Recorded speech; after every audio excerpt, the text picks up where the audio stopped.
అందరికీ నమస్కారాలు తెలియజేసుకుంటూ వేదిక మీద ఉన్న జిల్లా అధ్యక్షుడు నరసింహరెడ్డి గారు, రాష్ట్ర ప్రధాన కార్యదర్శి మావలూరు శ్రీనివాసరెడ్డి గారు, మల్లికార్జున రెడ్డి గారు, ప్రసాద్ రెడ్డి గారు, వేదిక మీద ఉన్న రైతు నాయకులందరికీ కూడా నమస్కారాలు తెలియజేసుకుంటూ,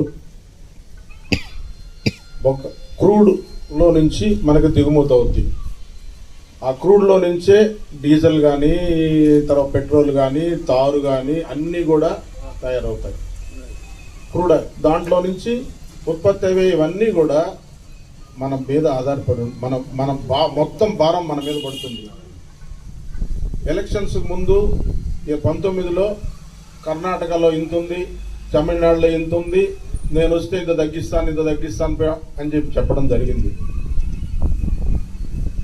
దాదాపు 8 రూపాయలు మామూలుగా పెట్రోలియం పెంచితే మన రాష్ట్ర ట్యాక్సులతోటి పడి 10 రూపాయలు పెరిగింది పెట్రోల్కి, డీజిల్కి, రెండింటికి కూడా.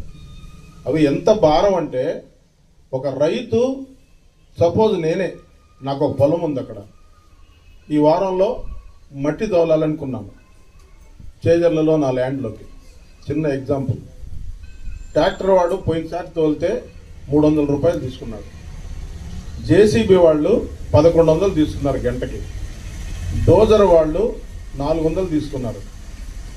ఈరోజు 400 రూపాయలు ట్రాక్టర్ ట్రిప్పుకి అంటాడు, 1500 రూపాయలు జేసీబీ అంటాడు, డోజర్ వాడు 600 అంటాడు. అంటే ఒక దీని పెరిగిన దానివల్ల ఒక రైతు ఎంత దూరం, నేను ఆపేశాను, నా శక్తి దానిలా ఆపేశాను, తోలితే చాలా ఖర్చు అయిపోతుంది. అదే ఆ ల్యాండ్ నేను 3 రైతులకి మగతాకి ఇచ్చాను.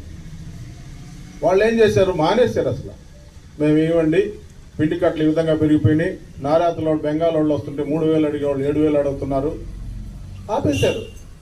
అంటే ఒక రైతుగా నేను ఎంత బాధలు పడుతున్నాను, 10 రూపాయలు పెరిగింది దానివల్ల. వాళ్ళు మాటలు చెప్పి తగ్గిస్తామని హ్యాపీగా చూస్తూ ఉన్నారు.